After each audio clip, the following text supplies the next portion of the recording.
Hello guys, कैसे हैं आप सब लोग। स्वागत है आपके मेरे चैनल मूवी हंटर पे। तो हम आज बात करने वाले हैं हैचेट मूवी के बारे में। यह एक ओल्ड स्कूल स्लेशर मूवी है और यह बहुत ही ज़्यादा अंडररेटेड मूवी है। और अंडररेटेड नाम सुन के इंडिया में तो बहुत ही मुश्किल से कुछ लोग इस मूवी के बारे में जानते होंगे, लेकिन ये बहुत ही अच्छी स्लेशर मूवी है। इस मूवी का किलर है विक्टर क्राउली, जिसे आप थंबनेल में भी देख सकते हैं। वो इंसान है या और कुछ, ये तो आपको आगे ही पता चलेगा। विक्टर क्राउली की बहुत ही ज्यादा दुख भरी बैक स्टोरी है और उसके लोगों को मारने के तरीके के अलावा एक बहुत ज्यादा चीज फेमस है, वो है उसकी दुख भरी चीज। जी हाँ, दुख भरी चीज। तो मेरे ख्याल से इतना इंट्रोडक्शन काफी है, बाकी बातें वीडियो के एंड में करेंगे। तो अब जल्दी से मूवी स्टार्ट करते हैं।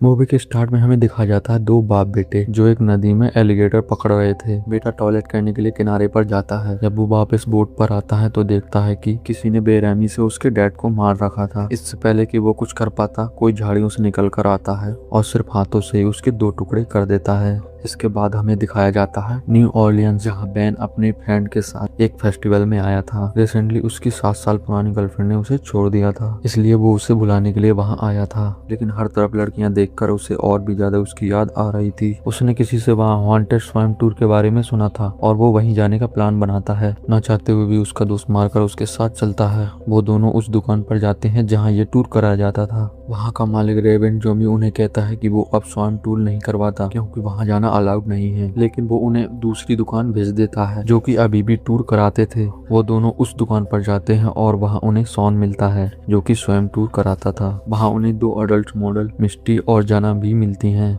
वो दोनों अपने डायरेक्टर के साथ उस टूर पर जा रहे थे। वो दोनों टिकट लेते हैं और टूर बस में जाकर बैठ जाते हैं। बस में उन्हें और लोग भी मिलते हैं, जिम और उसकी वाइफ सैनन और एक लड़की जिसका नाम मैरीबेथ था। सॉन बस को ड्राइव करके सॉन तक लेके जाता है, जहां वो सब एक बोट में बैठ जाते हैं। सॉन बोट स्टार्ट करके उन्हें वहां से ले जाने लगता है। तभी कुछ दूर से एक आदमी उन्हें चिल्ला चिल्ला कर उसे उस स्वamp में जाने के लिए मना करता है, लेकिन सब उसे पागल समझते हैं और आगे बढ़ जाते हैं। सॉन उन्हें स्वamp का टूर करा रहा था क्योंकि वो एक हॉन्टेड टूरिस्ट था, इसलिए वो उन्हें डराने की भी पूरी कोशिश कर रहा था। उन्हें स्वamp के किनारे एक घर दिखाई देता है और सॉन उन्हें बताता है कि वो यहाँ के अर्बन लेजेंड विक्टर क्राउली का घर है। वो उन्हें बताता है कि क्राउली बहुत ही बदसूरत था, इसलिए उसके डैड ने खुद ही उसे एक हैचेट से मार दिया था और आज भी क्राउली जंगल में अपने डैड के लिए रोता है। मैरीबेथ कहती है कि वो घर और कहानी दोनों नकली है। कुछ दूर जाने के बाद अचानक उनकी बोट पत्थरों के बीच अटक जाती है। वो सब उसे निकालने की कोशिश करते हैं, तभी बारिश शुरू हो जाती है। बहुत कोशिश करने के बाद भी बोट नहीं निकल पाती और कुछ देर बाद वो डूबने लगती है। वो सब वहाँ फंस चुके थे। जिम पेड़ पर चढ़कर किनारे तक जाने की कोशिश करता है,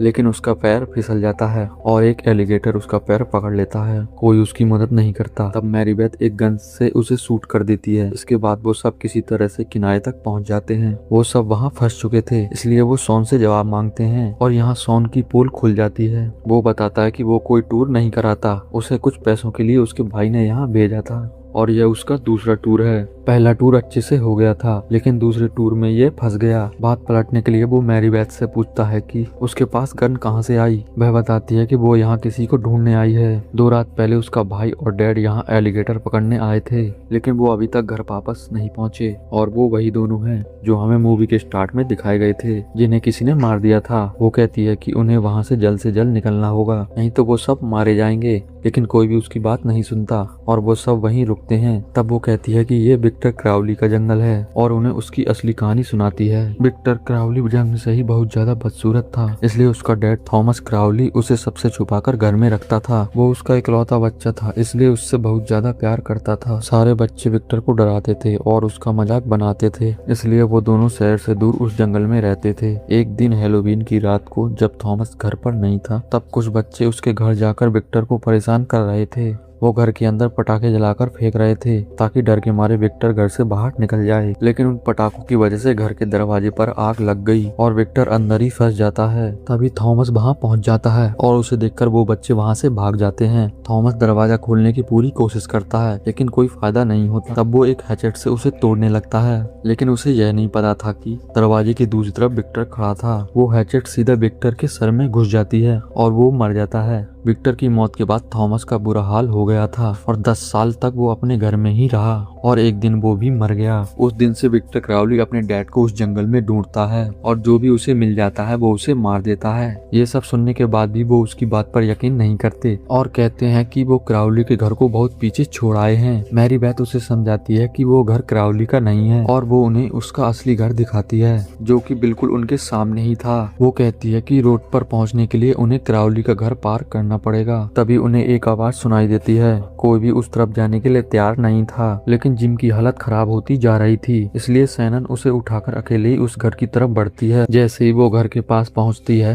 विक्टर क्राउली घर में से निकलता है और एक हैचेट से मारकर जिम के शरीर के 2 टुकड़े कर देता है। सैनन भागने की कोशिश करती है, लेकिन वो उसे भी पकड़ लेता है और बहुत ही दर्दनाक तरीके से मार देता है। उसे देखकर बाकी सब भाग जाते हैं, लेकिन मैरी बेथ उसे शूट करने लगती है। क्राउली उसकी तरफ बढ़ता है, लेकिन वो उसे गोली मारकर नीचे गिरा देती है और वहां से भाग जाती है। वो सब वापस एक दूसरे से मिल जाते हैं, लेकिन उनके बीच डग नहीं था और हम देखते हैं कि डग अकेला ही भाग रहा था। भागते भागते वो सीधा विक्टर क्राउली से टकरा जाता है और वो उसकी गर्दन मरोड़कर उसे मार देता है। इधर वो सब वहां से निकलने की कोशिश कर रहे थे, लेकिन घूम फिर कर वो सब वापस उस घर के सामने आ जाते हैं। मैरी बेथ हथियार ढूंढने उस घर में जाती है और बैन भी उसके साथ जाता है। मैरी बेथ को उसके डैड और भाई की बॉडीज मिल जाती हैं, जिन्हें देखकर उसका बुरा हाल हो जाता है। इधर उन सबको झाड़ियों में कुछ आवाज आती है। मार्क चेक करता है तो उसे एक रकून दिखाई देता है और वो सब बेफिक्र हो जाते हैं। तभी पीछे से विक्टर क्राउली आता है और जेन्ना को पकड़ लेता है। वो एक बेल्ट सैंडर को उसके मुंह पर चलाने लगता है। उसे देखकर मैरी बेथ का खून खोल जाता है और वो सीधा आकर उस पर हमला कर देती है, जिससे वो नीचे गिर जाता है। बेन उसे वहां से खींचकर ले जाता है। सॉन मौके का फायदा उठाकर उसे मारने की कोशिश करता है, लेकिन क्राउली उसका सर धड़ से अलग कर देता है।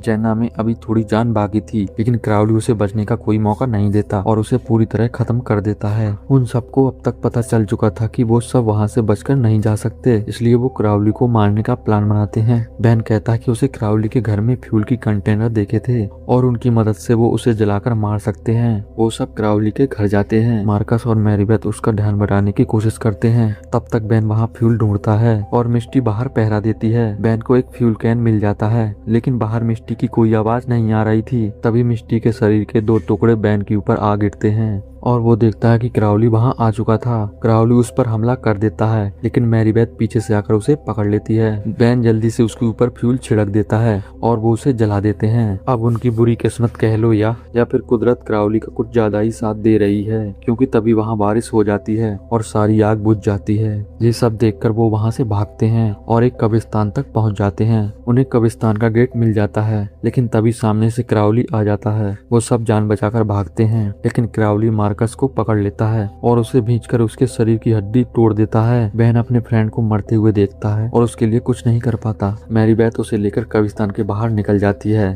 क्राउली गेट का सरिया निकालता है और उसकी तरफ फेंक देता है। वो सरिया सीधा बैन के पैर में घुस जाता है और वो वहीं फंस जाता है। क्राउली भागकर उसकी तरफ बढ़ता है। बैन दिमाग लगाता है और सरिया बाहर निकालने की बजाय वो उसे सामने की तरफ मोड़ देता है, जिससे कि उसका पैर फट जाता है, लेकिन वो सरिया सीधा क्राउली के अंदर घुस जाता है। वो दोनों वहां से निकलते हैं और मैरी बेथ को उसके डैड की बोट मिल जाती है। वो दोनों बोट पर बैठकर वहां से निकल जाते हैं। वो दोनों क्राउली से बच जाते हैं और यहाँ इस मूवी की हैप्पी एंडिंग हो जाती है। अगर आप सोच रहे हैं कि ऐसा ही है तो आप बिल्कुल गलत हैं। वो दोनों शांति से बैठकर बोट पर जा रहे थे, तभी क्राउली मैरी बेथ को पानी में खींच लेता है। वो किसी तरह खुद को छुड़ाने की कोशिश करती है और उसे बैन का हाथ दिखाई देता है। वो उसका हाथ पकड़कर पानी के ऊपर आ जाती है, लेकिन बाहर निकलकर वो देखती है कि क्राउली ने बैन का हाथ उखाड़कर पकड़ रखा था। क्राउली उसे पकड़ लेता है और उन दोनों की चीखों के साथ इस मूवी का एंड हो जाता है। तो इसके सेकंड पार्ट में इसके आगे की स्टोरी दिखाई गई है। अगर आपको जानना है कि आगे क्या हुआ तो आपको सेकंड पार्ट का वेट करना होगा, जो कि कल आएगा, और सेकंड पार्ट भी बिल्कुल एग्जैक्टली यहीं से शुरू होगा। तो अगर आप सेकंड पार्ट देखना चाहते हैं तो वीडियो को लाइक कर देना और चैनल को सब्सक्राइब भी कर लेना विक्टर क्राउली के आने से पहले, वरना मेरी कोई गारंटी नहीं। तो जरूर से चैनल को सब्सक्राइब कर लेना और कल इसका दूसरा पार्ट जरूर आएगा। तो मिलता हूँ मैं आपसे अगली वीडियो में, तब तक के लिए बाय।